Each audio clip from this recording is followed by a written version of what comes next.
আসসালামু আলাইকুম সবাইকে, কেমন আছেন সবাই? আশা করি সবাই খুবই ভালো আছেন। নতুন আরও একটি দিনে আরও একটি নতুন রেসিপি নিয়ে আপনাদের সামনে হাজির হলাম। আজকে আমি তৈরি করে দেখাবো ভ্যানিলা আইসক্রিম। শুধুমাত্র 2টি উপকরণ দিয়ে আমি কিভাবে এখানে ভ্যানিলা আইসক্রিমটি তৈরি করি সেটাই আজকে আপনাদের সাথে আমি শেয়ার করব। তো এর জন্য আমি এখানে কনডেন্সড মিল্ক নিয়ে নিয়েছি, একটা কৌটোটা আমি খুলে নিয়েছি, আর নিয়েছি এখানে 1 কাপ ভিভো ব্র্যান্ডের হুইপড ক্রিম। তো এখানে আমি 1 কাপ ক্রিম নিয়ে প্রথমে লো স্পিডে আমি 5 মিনিট বিট করে নিচ্ছি। 5 মিনিটের আমি আরও কিছুক্ষণ বিট করে তারপরে এখানে আমি কনডেন্স মিল্কটা দিয়ে দেব। আমার এখানে কনডেন্স মিল্ক হাফ কাপের মতো লেগেছে। আপনারা চাইলে এখানে আইসিং সুগারটা ইউজ করতে পারেন। আমি এখানে আইসিং সুগারটা দেইনি, কারণ আমার কনডেন্স মিল্ক দেওয়ার কারণে এখানে স্বাদটা আরও কিছুটা বেড়ে গিয়েছে। তো এর জন্য আমার কাছে মনে হয় যে কনডেন্স মিল্কে বেশি স্বাদটা হয়।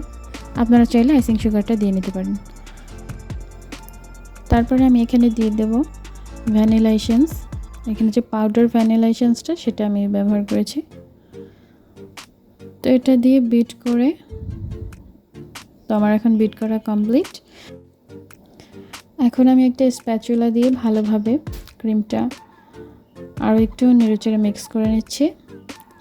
তো তারপরে এখানে আমি একটা র্যাপিং পেপার দিয়ে উপর থেকে র্যাপ করে দেব।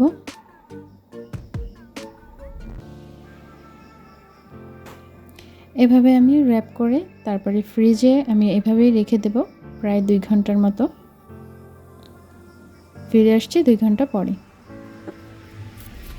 তো 2 ঘন্টা পরে আমি আবার ফ্রিজ থেকে নামিয়ে নিয়েছি।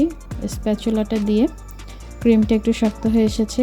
স্প্যাচুলাটা দিয়ে আমি এখানে আরও কিছুক্ষণ নেড়েচেড়ে মিক্স করে নিয়ে ভালোভাবে তারপরে এখানে আমি একটা যে মোল্ডে আমি আইসক্রিমটা সেট করতে দিব সেই আইসক্রিমের বাটিটা আমি এগুলো ঢেলে নিচ্ছি।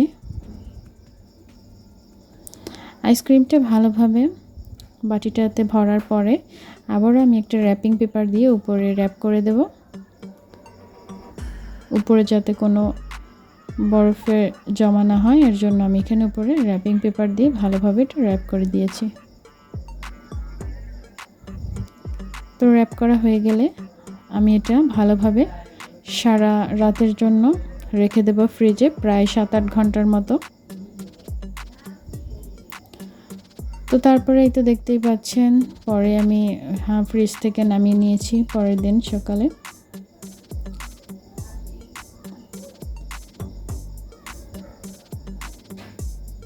দেখতেই পাচ্ছেন কতটা ক্রিমি টেক্সচার এসেছে আইসক্রিমে।